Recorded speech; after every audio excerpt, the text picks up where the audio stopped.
Hi everyone, in this video I will teach you how to add follow button to Facebook page. Don't you worry, this will be quick and easy, so let's go ahead and begin. Okay, so first we're gonna open the Facebook application.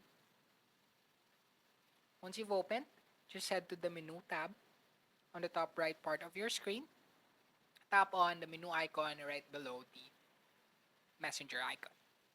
Let's go ahead and tap it. Once you've tapped on it, just make sure that you're logged in or using the account of the page itself.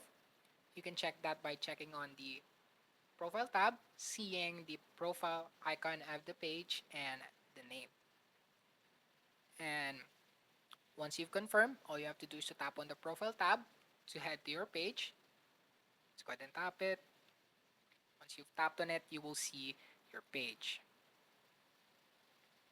And by the way, before we proceed, newly created pages right now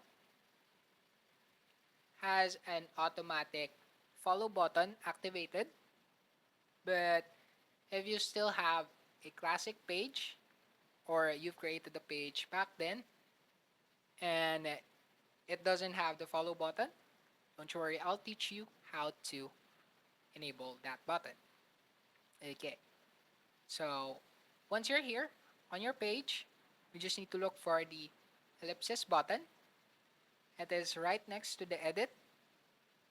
Let's go ahead and tap it. Once you've tapped on it, you will be transferred to the page settings.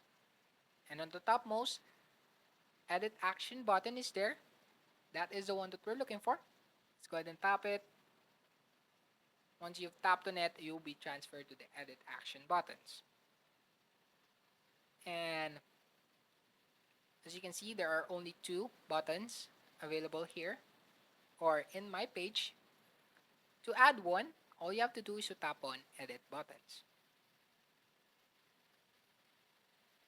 Once you've tapped on it, you will be transferred to the editing button screen. And as you can see, the follow button for my page is not there anymore, as for it is or it has been automatically created when you create the page. But for classic one, all you have to do is to go here, and most of the time it's on the top most of the list. It is labeled as follow. All you have to do is to put a check on the checkbox right beside it on the right part, just like this one on my message button. There is a check on my checkbox, and once you're done adding a check on your checkbox, all you have to do is to tap on save to save the changes, just like this one.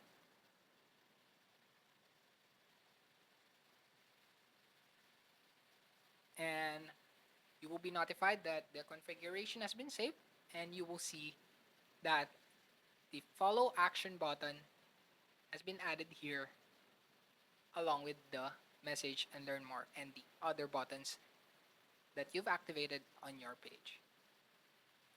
And there you go.